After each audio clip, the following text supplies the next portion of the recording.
Missed a few weeks. So, well, it's not that anything different from convolution, how to read image.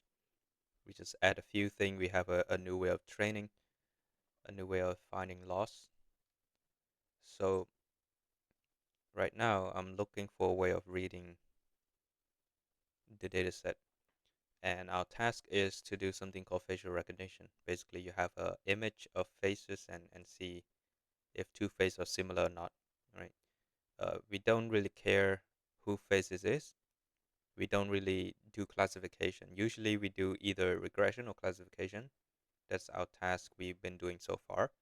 But in this case, the face could be different, right? So our model need to work on anyone's face when they want to. So let's say Alfred never, the model never seen Alfred face before, but now he scan it, and next time it should know that this is Alfred face.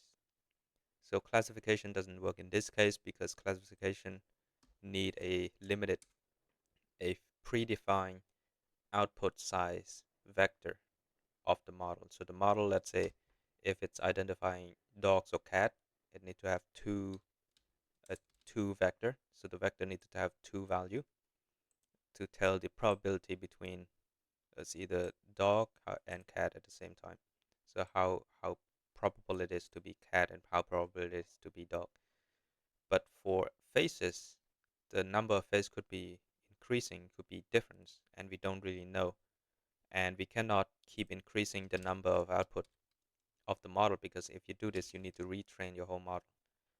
Because the new weight coming in, it is random, and we cannot just move that new weight alone. We have to remove every other weight so that the transformation from input space to the classification space is the model can transform it properly, can differentiate between two things.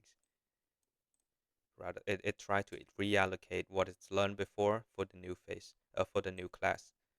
So that is the problem. We cannot keep increasing because if we do, we have to um, retrain the whole model.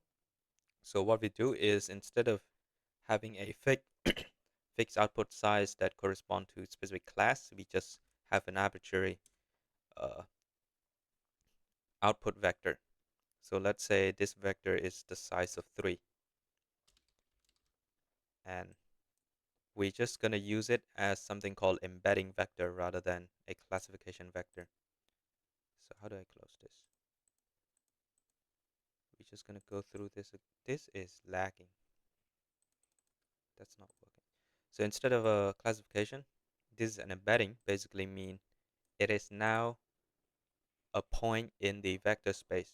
The classification vector is also a point in the vector space, but this embedding specifically is special because the way we train it, which we will talk about later, is that the model will learn so that any point that has similar meaning, basically similar face, face of the same people on a different angle, the point, the vector, the embedding, will stay close together in its space, in that space.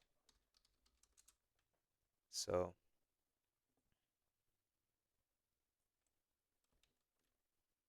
signed in.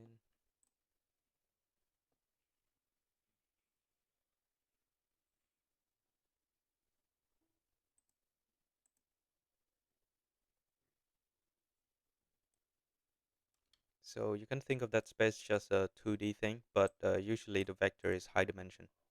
It's more than 2, it's more than 3. Our brain's not going to be able to comprehend that. So we just visualize it in this 2D plane. Any point that's similar together will stay close together. Any point that's not will stay afar apart. Then we could apply something like clustering if you want. There's a lot of things we could do, but we we're just gonna look if there is a new point coming in. We look which point is the closest to it. So if this point is the closest to it, which class it is in. So if this is the face of Alfred or somebody else, this point is might be belong to Alfred's too. Or Bob, so Alice. So if a new point coming in here, it's closest to Alice, it's probably belong to Alice. So that's how embedding space work, and the reason that the reason that the model be able to differentiate, to be able to move the point that is closer together, has a similar meaning, is because the way we train it, and the way we train is we use something called triplet learning. This is different from what we've done so far, and it's not anything complicated. Basically, the way our data set require a few things. It's require the anchor. The anchor is simply the input of the of a face, for example. So let's say this is the image of Bob, right? And we need another point, which is the positive to the anchor. So the positive of the anchor is basically another picture of Bob, but different angle, different lighting, and so on. So this is another picture of Bob, and the negative could be anybody else. And ideally, it should be similar to Bob as possible, but it must not be Bob. So it could be Alice, right? Any questions so far? No? Okay. So the reason we need this three is because we want the model to be able to tell if similar face, if two faces are similar, the distance between these two faces must be closer together, right? So the distance between the positive and the anchor need to be as small as possible. But also we need the negative so that we also so that the model be able to tell that if two faces are different, it need to be further apart. So the negative is just there in order to balance out the model, so that it's not just gonna try to make every point, every single face in existence to be closest to the same point. Because if we just do this, everyone, every face in existence, the embedding will stay in the exact same point, or at least that's what I imagine. Might be some different reason, but that's might happen, right? So we use another point, the negative point, in order to tell that no, this point must be further. So please try to make this distant a bit further. So the formula for this is simple. You take the distance of the anchor and positive, you add to it, and minus the distance between the anchor and the negative. Because if this is large, the loss will also be large. And if this is small, you minus it. So now the loss is getting larger if the negative is getting smaller. So you try to get the positive to be close, but the negative to be farther. And because of this formula, now when you do backpropagation or gradient descent, just like what we talked about, the model will learn the metric multiplication, the dense layer that we usually use, would now be able to move any points in this feature space into the embedding space accordingly.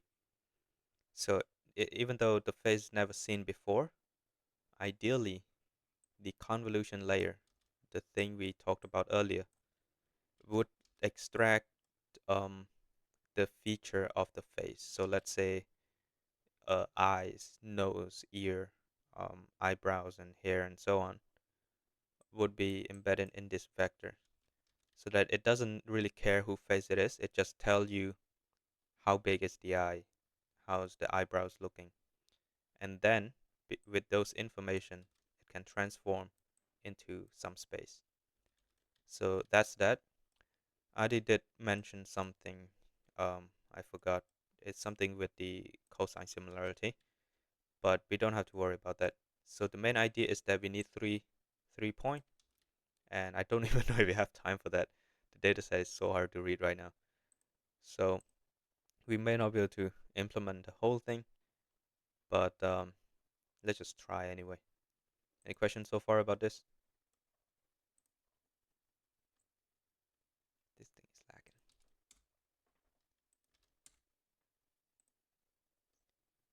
use something else that may be better.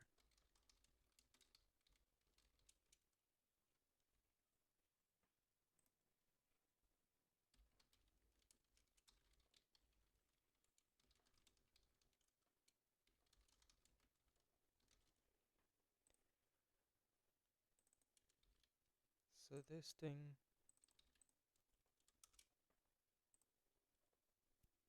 if that's work, it's gonna be awesome.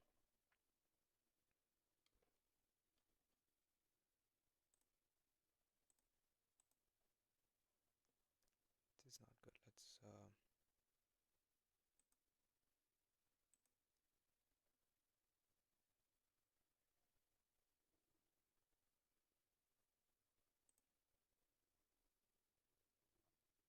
let's create a new notebook. That notebook is now Doom.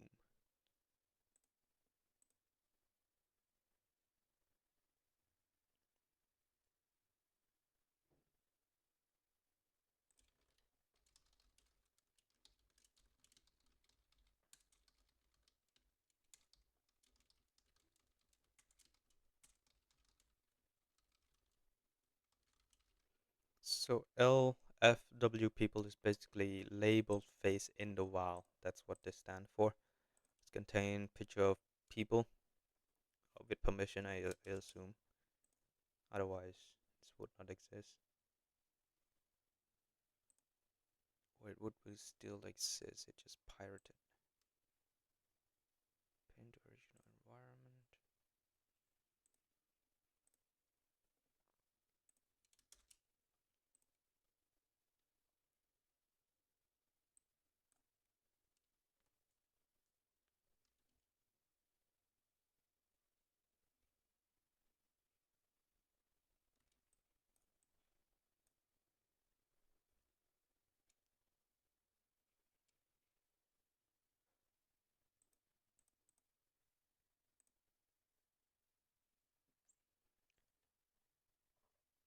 Instead of using one of those Kaggle dataset, we just gonna use PyTorch existed one.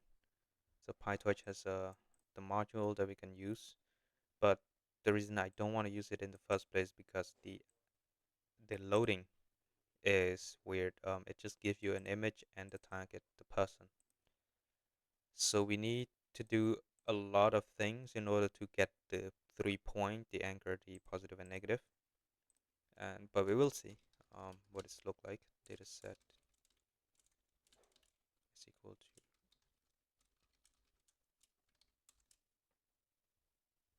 required root. What is root?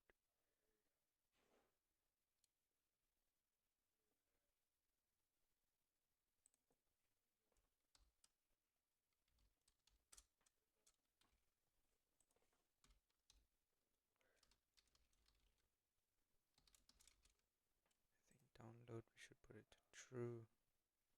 Yes. Just run this.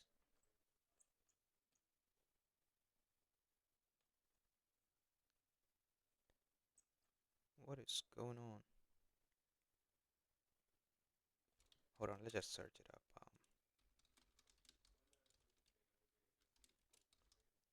Let's cheat a little. Maybe somebody's already done this before.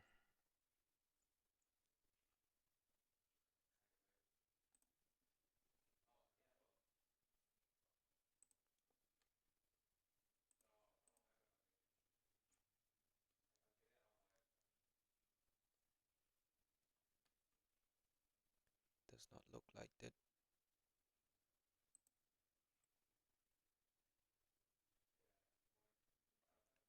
We're avoiding ChatGPT. Oh, should I? Um,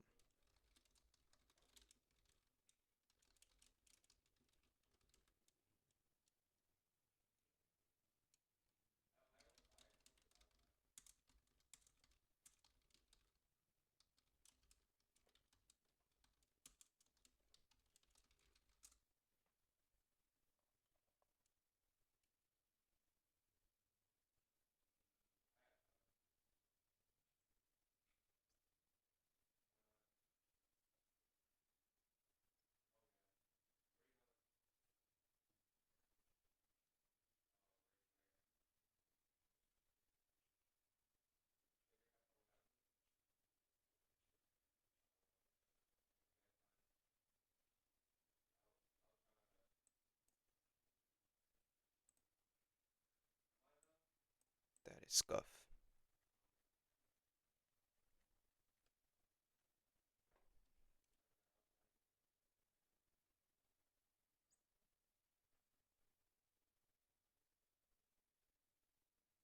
Where's the image? Well, I guess let's try this.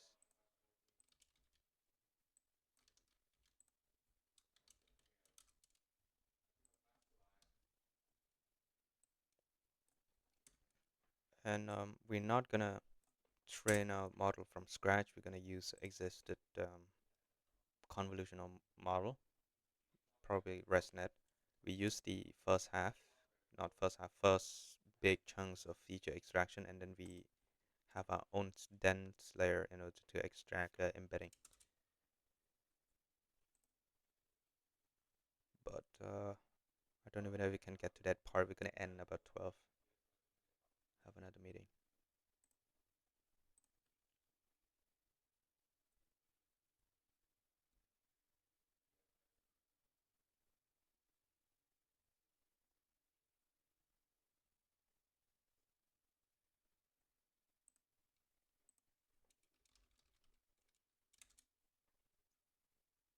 Okay. 6247. I assume this is the image size. Let's import.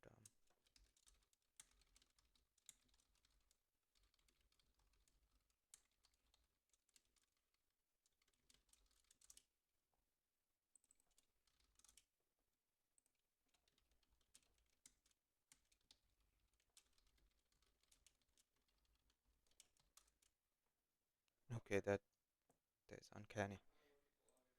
But that is a face. Now the target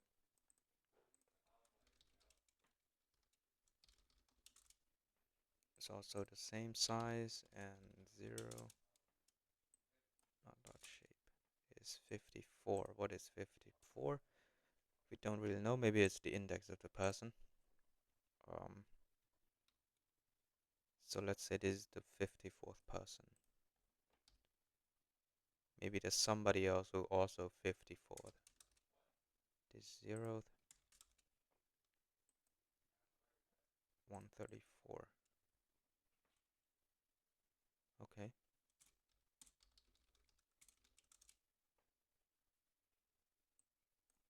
Yes, so our job is to read this and try to extract 2 point that is the same and another point that is different. I guess we don't have to write that from scratch. We could just use one of these. Let's just go through this, make sure we know what's happening.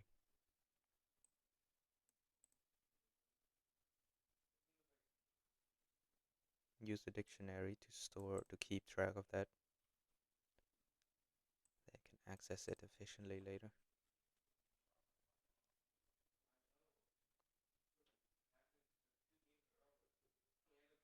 Okay, use it.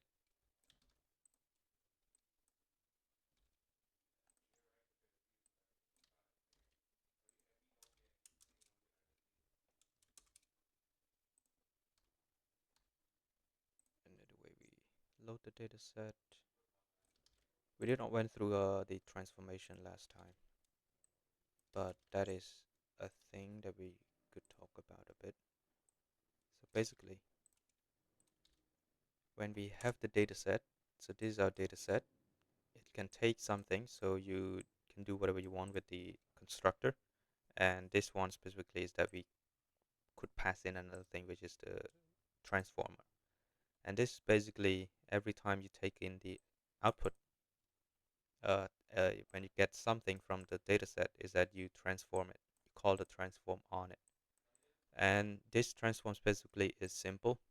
It's convert your image from whatever the NumPy array is into tensor, so that you don't have to do it yourself. Then it normalizes. The normalization, I don't understand the standard deviation or whatever this is, but usually we have something more complex to work with some existed model. But you could do a lot of other things down here, like crop the image, like resize to get it to a certain size. But we're just gonna use this simple one.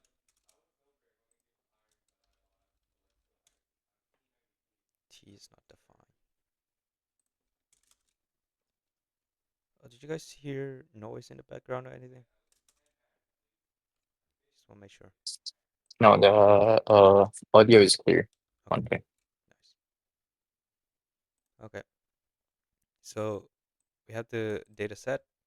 Basically, we pass in the transform, and now we have the data loader. And the reason we have to go through all of this complicated procedure just to get some three different points from the image rather than just do it ourselves is because we want to do it the PyTorch way so that we could create a data loader that allows us to do batches. Basically, when we load up the triplet points, we load it a batch at a time. So we will have we have 32 of this at the same time so that when we train, all of those will be loaded to the GPU all at once and it's sufficient and they can be calculated independently all at the same time, 32 at a time. So if we just take a look at this, let's call iter and connects on it, we should be able to get three different points, the anchor, the positive and the negative. The anchor, just take a look at it, it's a tensor and the shape of this tensor is 32 of them and a single channel, basically the grayscale, and this is the size of the image. So we got it, I think. Uh, I assume the positive and negative is the same thing. We don't have to go through it. So that's that. We successfully, not we, ChatGPT just load this for us. But now we have a data set. The next the next things we need to do is to load a model, existed model, and go through a weird process of freezing its parameter so that it doesn't retrain that good model already. The model is already trained. So one thing we could do is to use PyTorch ResNet. So PyTorch allows us to load some model, and the model we're going to use is ResNet. Use the smallest one.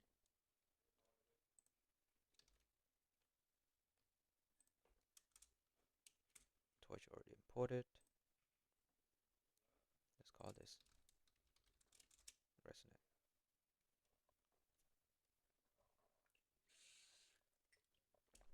They have a different size. We use the smallest one, which is the 18. I don't know what 18 really mean. It's something about the parameter, but it could get bigger if you need something more better. And for ResNet specifically, you want your image to normalize in this format. So the mean need to be this number, so we should do that.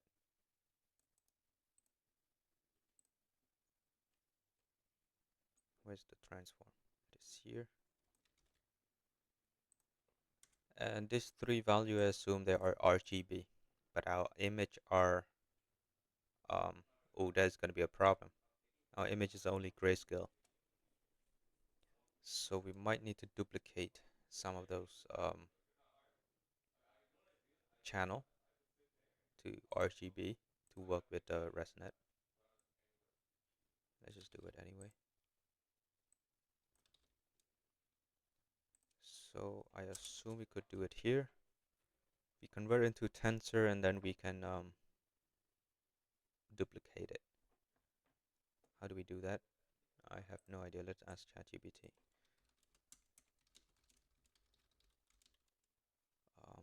The input is grayscale.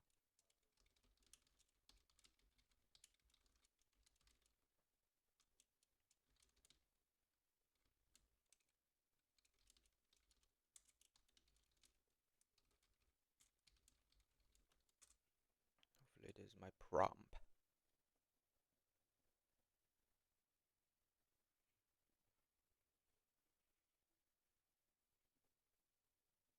Hold on now.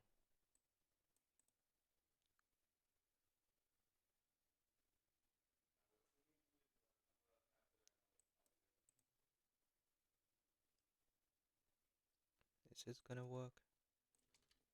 Let's see.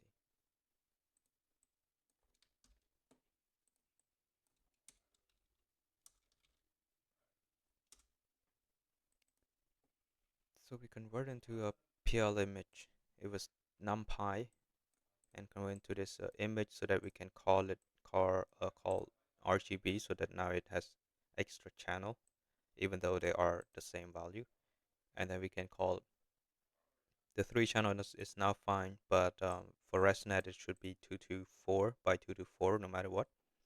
So the image might be a bit low quality when it's scaled up. It does not really matter. We convert it to tensor and then we normalize it. But this is not the right normalization. We're gonna use the one we have here. Yes, let's run it. Okay. So the model load, the dataset should be fine too. Should not be a big problem. Let's try to load it anyway. Iter.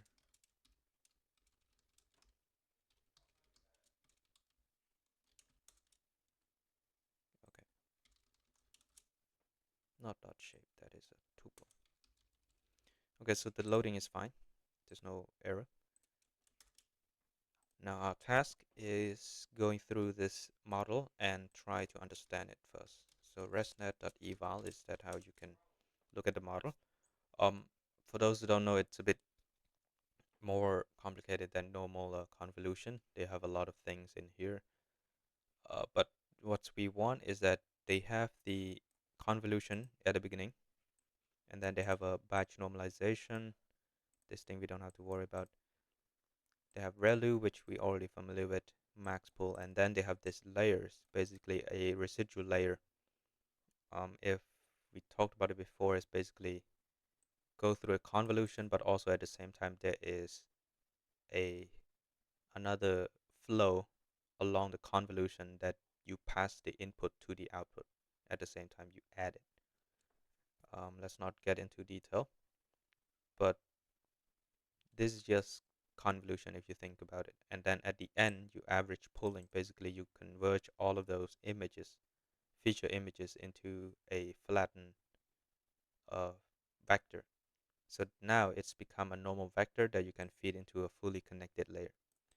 So you can see this fully connected is 512 to 1000. And 1000 is the number of classes that this network is trained on. So it's trained on a big dataset called ImageNet. So what we could do is to cut off this last layer, and instead of using a 512 to 1000, we could use 512 to some embedding size we want.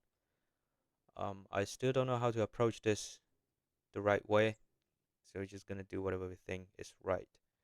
We're gonna replace this last layer, or maybe even just go straight to something like, let's try this.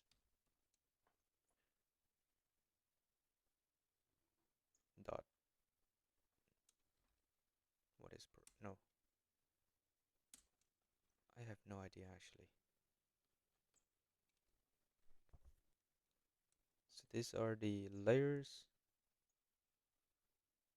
We could just call each of this individually.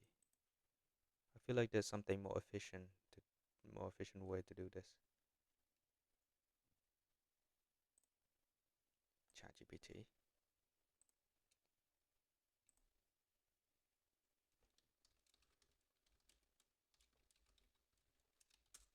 Let's try to be human for a while. Use somebody else's code.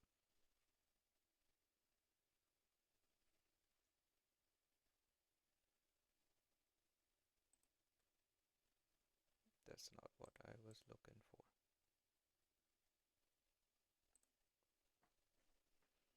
Let's think about this.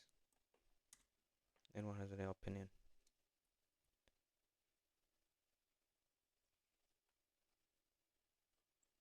Any thoughts? ResNet.conv1.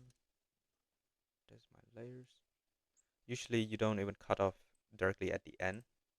You cut off a few layer in, but there is some intuition behind that that we have to think about, and I don't really have anything, so we're just gonna cut off the end directly. So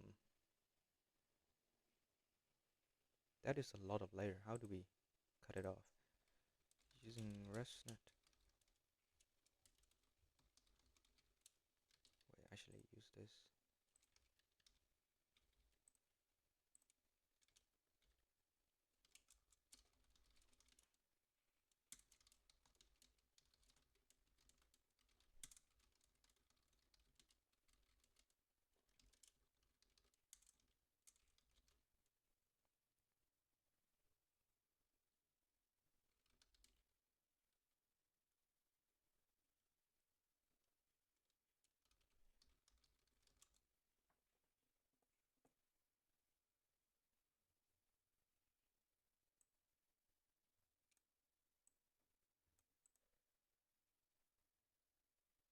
Oh, so instead of you cut it off, you replace it with a identity, and the identity is basically whatever input comes in, go back out. There is no parameter, there's nothing, there's no calculation either. So we don't cut it off, we just replace it, and then we can call this to tell that all the gradient is not required. So let's do that.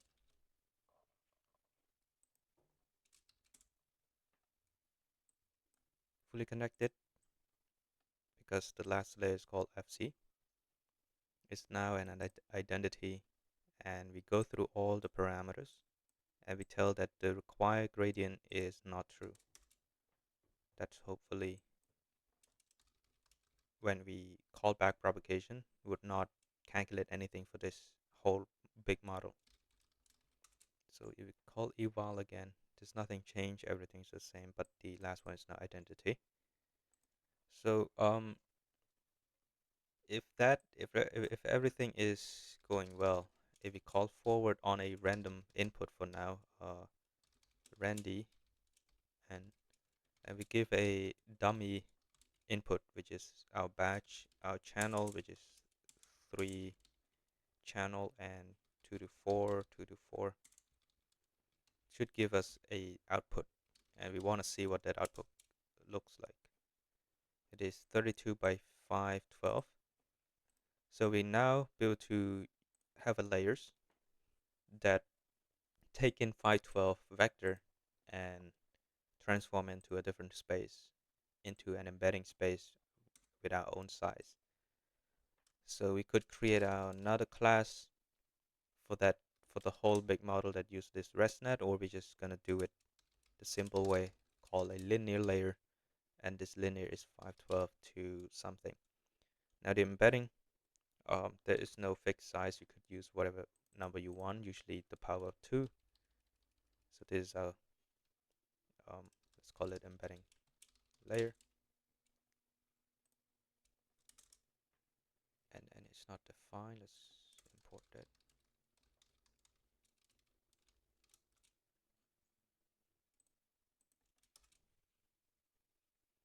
So this is it.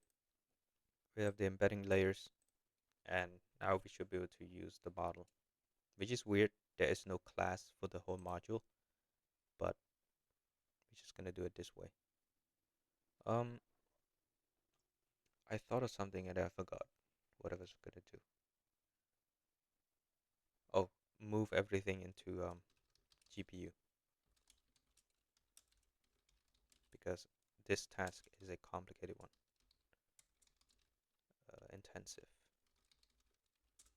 We move all the ResNet into GPU. Basically, all the parameters now lies in the GPU that we use in Kaggle. Also, should I do this?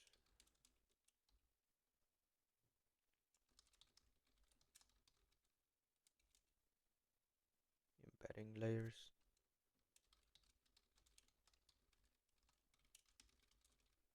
to device. And now we could create a training loop. The model, oh, that's not gonna work well.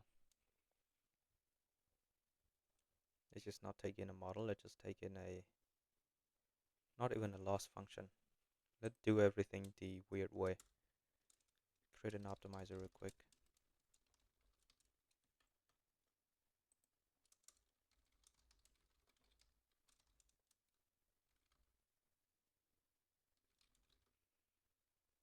Is that the,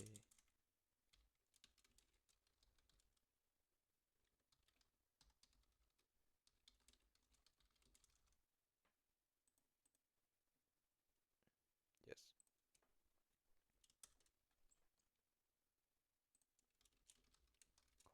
Use something called atom. Now we take in the parameters, a bunch of parameters, and we're not going to pass the ResNet one. We're just going to pass the embedding layers.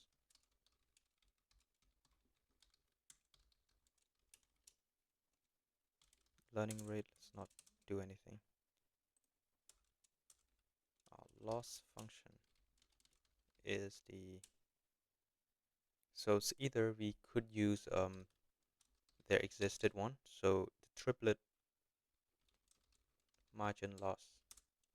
So PyTorch has this that we can use in order to calculate the triplet loss, take in anchor, positive and negative, and it calculate everything for us. We could do this or create our own, but I guess the calculation is so simple it's not worth anything. We don't even have time for that, so let's do triplet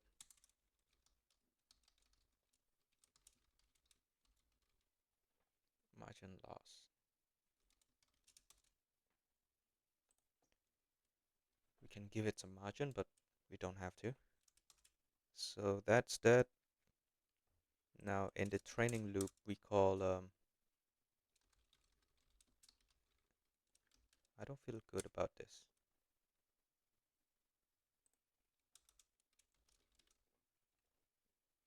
You know what? Model is now, this might be better.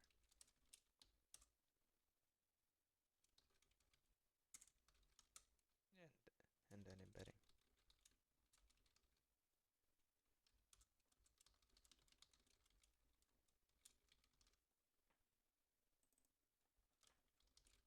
You can just do this. Maybe that is inefficient. Let's just use the old one. Okay.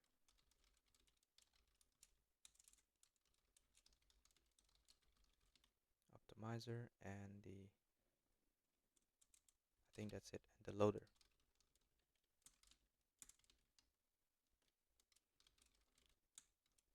Call model.train to put everything into a training mode. Loader for positive, anger, positive and negative in the loader. We can now do some calculation. We can do some prediction first. So the model on the, wait, hold on. Do we have to do that? So this anchor is it an embedding or a prediction? I guess we do have to do this. So what's happening is that you apply the anchor point, anchor picture. So this is anchor images because batch, positive images and negative images. And then when you apply it into the model produce the embedding.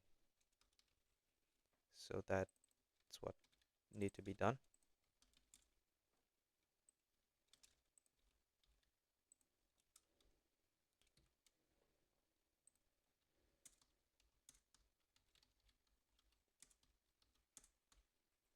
Right? We do need to move these images into GPU.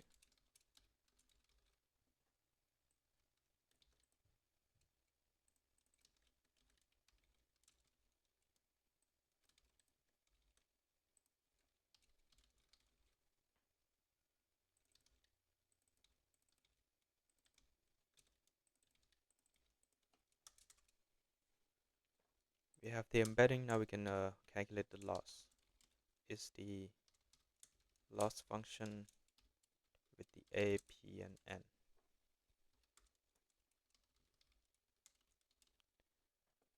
Think we not might have enough time. Let's don't worry about it. Let's do this. So after we calculate the loss, we can say loss dot backward to do back propagation, and before that actually do the optimizer dot zero grad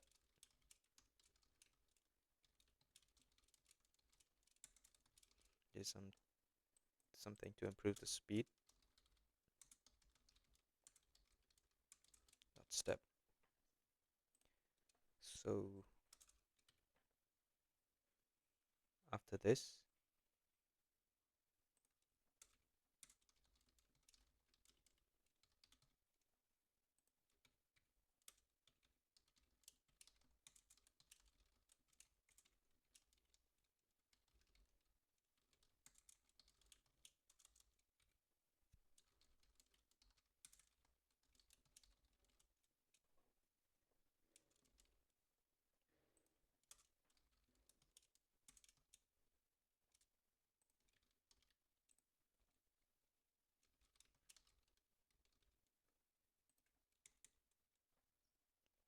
ooh, is that gonna work? Let's not do any validation because we don't have a validation. So we're gonna train it on our model. We're gonna call the loader. So we already have the loader, the loss function, we already have that, the optimizer, same thing, and the device. And we're gonna call this multiple time.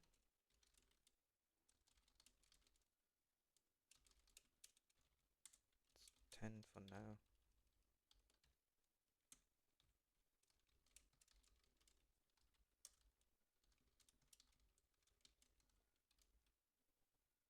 Let's print this out.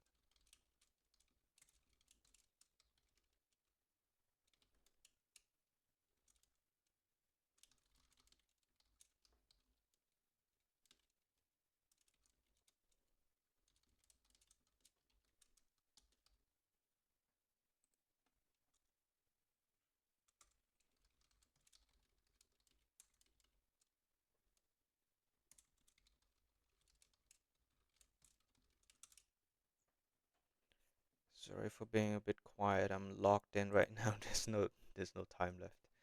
Um, this training is gonna be a bit long, and for each epoch, we're not able to see anything yet because of the big size of each epoch. So we're gonna use something Python I is not defined.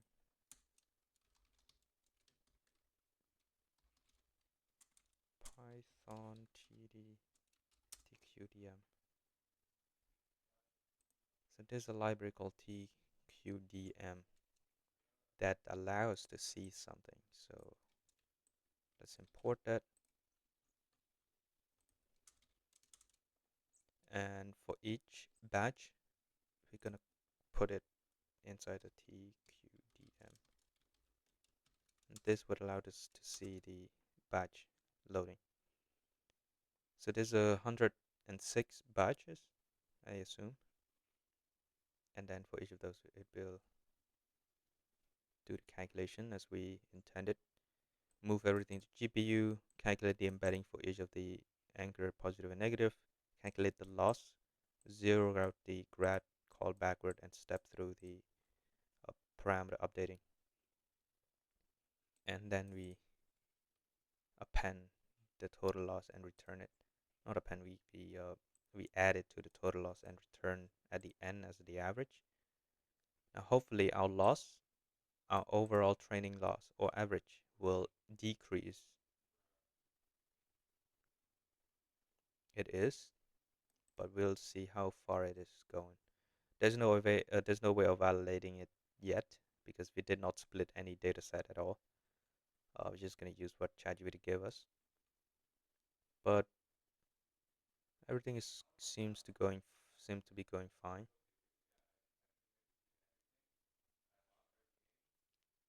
It is going down. So with this number, it might not be anything interesting because goal of facial recognition is something we can actually use, but our training is boring. It's just a bunch of number. But I hope that you can see how everything works in this scenario where you have some points that could always be different. There is no fixed number of classes and so on. And this is how we solve that problem: is to use embedding. And embedding is everywhere already. We've been doing it. We've been doing a dense layer. Usually, a dense layer convert uh, your point from the feature space, basically the input, into the embedding space, and it keep doing it from one space to another space, so that it's reorganizing high-level abstraction from one level to another.